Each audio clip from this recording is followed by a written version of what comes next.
Hey, this is Zachlog the Great. Sound and Sense by Alexander Pope.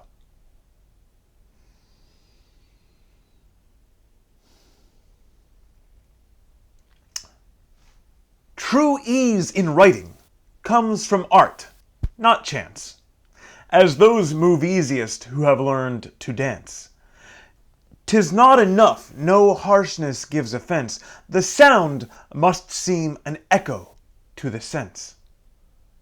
Smooth is the strain when zephyr gently blows, and the smooth stream in smoother numbers flows.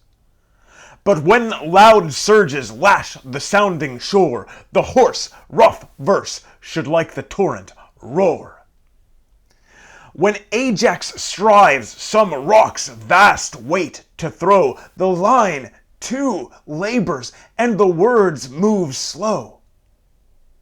Not so when swift Camilla scours the plain, flies o'er the unbending corn, and skims along the main.